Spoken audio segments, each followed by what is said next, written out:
the Golden Knights. Narrating today is Sergeant First Class Brian Karst. He's from Vancouver, Washington. He is an airborne communications specialist. He's got 450 plus jumps to his credit. Now they will go just a little bit past show center until he, before he jumps out. And I'm gonna see if I can keep an ear on the Golden Knights to see here when they call jumpers away. And when he gets out, he's gonna reach down by his boot and pull on a cord and ignite a smoke canister so you'll actually be able to see him. He should be out of the aircraft very, very soon. Jumper away, you can see the smoke. Ladies and gentlemen, presenting your United States Army Parachute Team here at the 2012 Joint Service Open House. It is the Golden Knights. Here they come.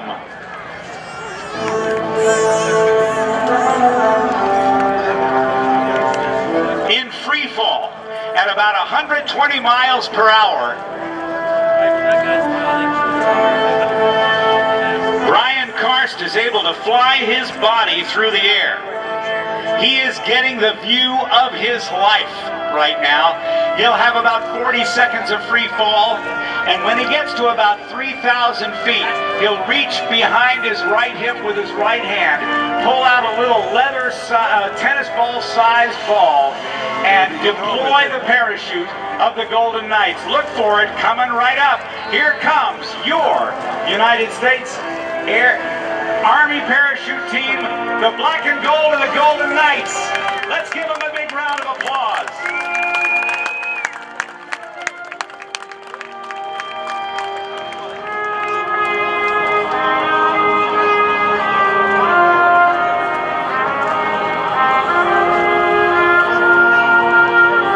And flying the POW-MIA flag,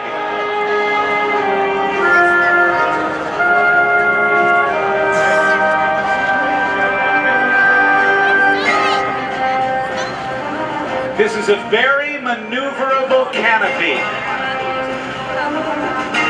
He steers much like the Wright brothers steered their first airplane over 100 years ago by changing the shape of the wing, or wing warping. Now he's at an altitude where he can hear you, and we like to say the louder you yell, the more accurate he's going to be. Come on, Andrews, let's make some noise and get Brian Karst on target. You can do better than that. He really can hear you.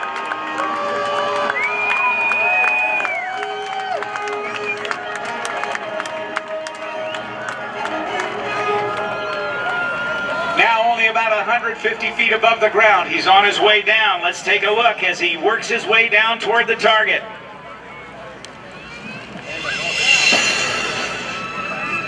50, 40, look at him working. From 2 miles high, right on target, Brian Karst. Let's give him a big hand here at Andrews. Very challenging indeed. Now, back to the Golden Knights. Brian Karst has his brown beret on. He's taking a sip of water. He's gotten the communication up to the aircraft to team leader J.D. Barentes for the spot, so they can get out at the right spot at the right time. And Brian Karst, I hope you can hear my voice, my friend. Are you ready? Talk to me, bud. Oh, I don't hear you. You better come up here. For some reason, I'm not hearing you. I already had it on. Let's see. Is the display on? You see numbers in the display? Try it again. Got it, Brian? For some reason, I'm not hearing you. Come on up here. We'll have you announce up here. There you go. No, better come up here. It's not working.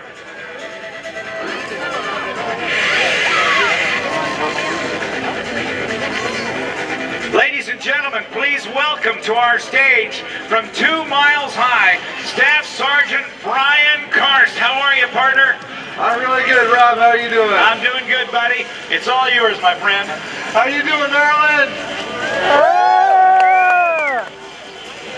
The American paratrooper, born to fire in the skies over World War II, more than a half-century ago, has since struck fear and terror into the hearts of those foolish enough to oppose them. Relentless in their skill and courage, not only in the air, but also on the ground. These brave soldiers have forged for themselves a place of honor in America's hearts. Good morning. I'm Staff Sergeant Brian Karst, originally from Vancouver, Washington. It has been my proud honor to fly in the National POW MIA flag on this, my 503rd free fall parachute jump. I'll describe for you today a demonstration of precision free fall as performed by members of your United States Army parachute team, the Golden Knights. At this time, members of the Gold demonstration team are circling high overhead in our distinctively painted C-31 Friendship aircraft at an altitude of 12,500 feet. The jump master is actually looking out the left door of the aircraft. His head is outside in the wind and the cold. Through a series of hand and arm signals, the jump master is relaying heading corrections to the pilot, maneuvering the aircraft to a precise exit point for the jumpers. Watch closely, as you may see the nose of the aircraft move slightly left or right in response to the steering instructions. The aircraft has been slowed to a safe exit speed of 120 miles per hour, the same speed as a free fall parachutist at terminal velocity. As the aircraft gracefully crosses overhead, the jump master gives the cross-arm signal of hot target, signifying the airspace is clear and it is safe to jump. The jumpers complete their final gear checks and move to the doors in the rear of the aircraft.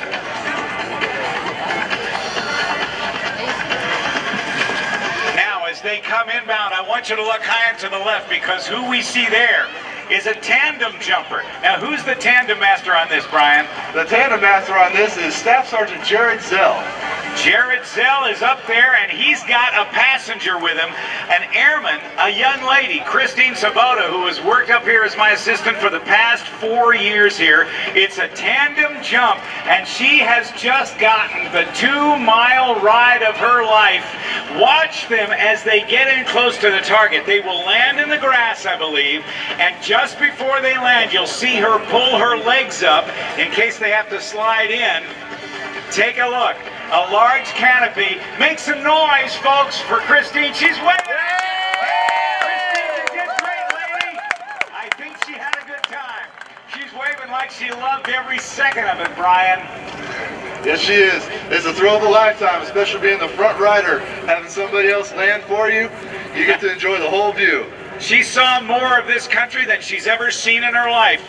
Watch for the landing.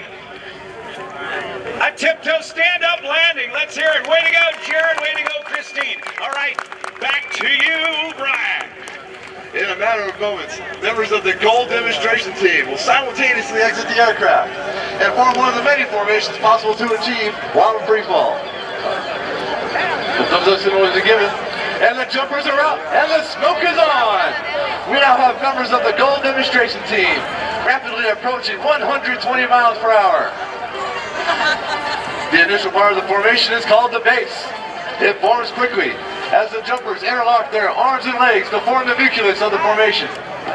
The remaining jumpers set up slightly above and outside the formation, awaiting the team leader's call. At 9,000 feet, the team leader will wave his arms, signaling the outside jumpers to fly to the base. As the jumpers fly closer and closer together, they use their arms, legs, and shoulders as flight controls. The formation continues to fall at 120 miles an hour as the free fall photographer circles the formation. At 5,000 feet, the team leader will wave his arms, signaling all the jumpers to turn and perform the bomb burst maneuver. And there you have the high-flying black and gold of your United States Army parachute team, the Golden Knights. Now, if you may have guessed, these jumpers are faced with a unique situation, a traffic jam in the sky. They must gain vertical separation in order to allow for individual approaches into the target area.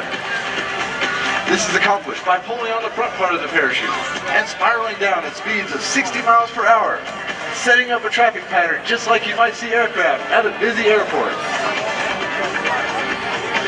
Ladies and gentlemen, also accompanying the team today is the Golden Knights Command Team. First on the list is our current battalion commander from Buffalo, New York. He is a Special Forces officer with 750 free fall parachute jumps. Lieutenant Colonel Joe Martin. And also our new incoming battalion commander from Puerto Rico. He's an artillery officer with 500 free fall parachute jumps. Lieutenant Colonel Enrique Melendez.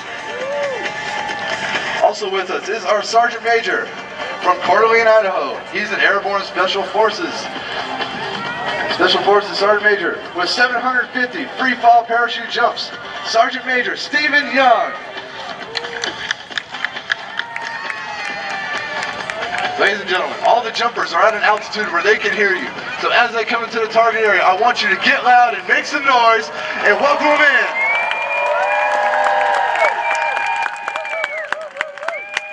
Looking high and to your left, you may notice that these parachutes have become entangled, but that is not the case.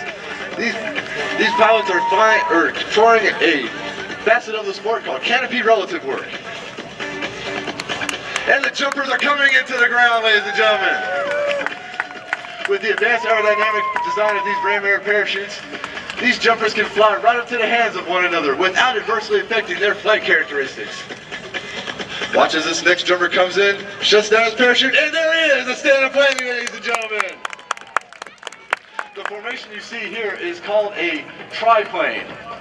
The top jumper is now in control of the entire formation. It is the job of the bottom jumper to relay heading altitude and heading corrections to the jumper, or to the top jumper. The middle jumper is actually holding on to the bottom jumper and the top jumper. He is the one holding that formation together right now.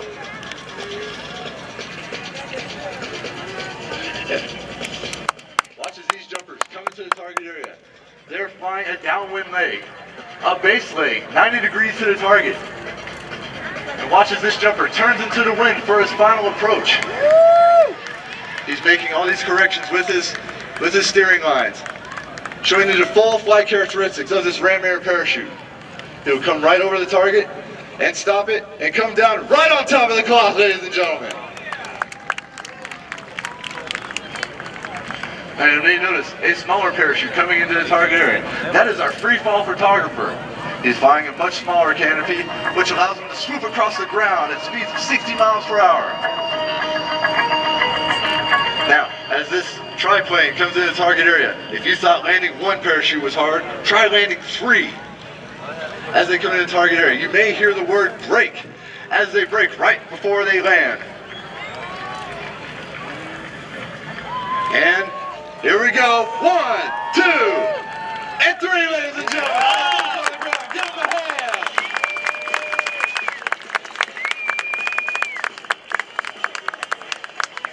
Los Puerto Rico. He's an airborne infantryman with 107 free fall parachute jumps. Sergeant George Perez. Assisting Sergeant Perez in ground control from Port Huron, Michigan. She's an airborne recruit liaison with 45 free fall parachute jumps. Staff Sergeant Shelby Bixler. Also assisting in ground control from Houston, Texas. He's an airborne artilleryman with 580 free fall parachute jumps. Specialist Trey Martin. Performing the technical duties of free fall photography from Houston, Texas. He's an airborne artilleryman with 653 free fall parachute jumps. Staff Sergeant Chris Acevedo. And now for your jumpers. From Vero Beach, Florida. He's an airborne parachute maintenance technician with 756 free fall parachute jumps. Staff Sergeant Tom Preda.